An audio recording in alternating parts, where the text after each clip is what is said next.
काय बोलायचं तुम्हीच सांगा। भिकाऱ्यासोबत पळाली 6 मुलांची आई। कारण ऐकून तुम्हीही हैराण व्हाल। उत्तर प्रदेशातील हरदोई जिल्ह्यातील एक 36 वर्षीय महिला नवरा आणि 6 मुलांना सोडून एका भिकाऱ्यासोबत पळून गेली आहे। त्यामुळे तिचा नवरा चांगलाच हादरून गेला आहे।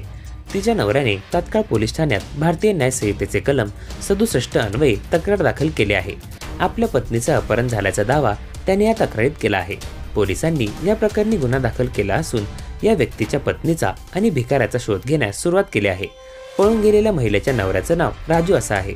तो 45 वर्षांचा आहे। त्यानेच या प्रकरणाची माहिती दिली। पत्नी राजेश्वरी आणि 6 मुलांसोबत तो हरदोईच्या हरपालपूर परिसरात राहतो। नन्हे पंडित नावाचा भिकारी कधी कधी आमच्या इकडे भीक मागायला यायचा। तो नेहमीच राजेश्वरीशी बोलायचा। दोघं फोनवरही बोलायचे। त्यामुळे ती त्याच्यासोबत पळून गेल्याचं सांगत राजू यांनी या प्रकरणी कारवाईची मागणी केली आहे।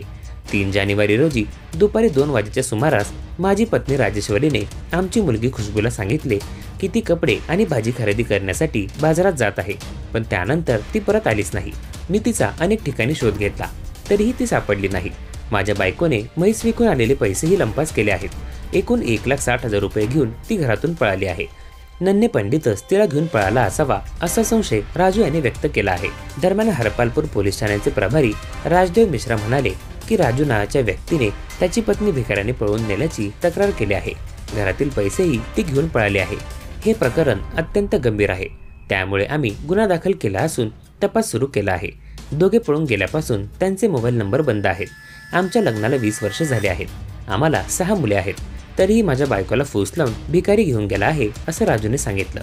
दरम्यान या प्रकरणात ट्विस्ट आला आहे। पोलिसांनी सोशल मीडियावर एक पोस्ट करून माहिती दिली आहे। ही महिला भिकाऱ्यासोबत पळून गेली नव्हती, तर ती तिच्या नातेवाईकांच्या घरी गेली होती। तिचा नवरा तिला मारझोड करत असल्याने ती घर सोडून गेली होती। महिला कुणासोबत तरी पळून गेल्याची चर्चा खोटी असल्याचं पोलिसांनी म्हटलं आहे।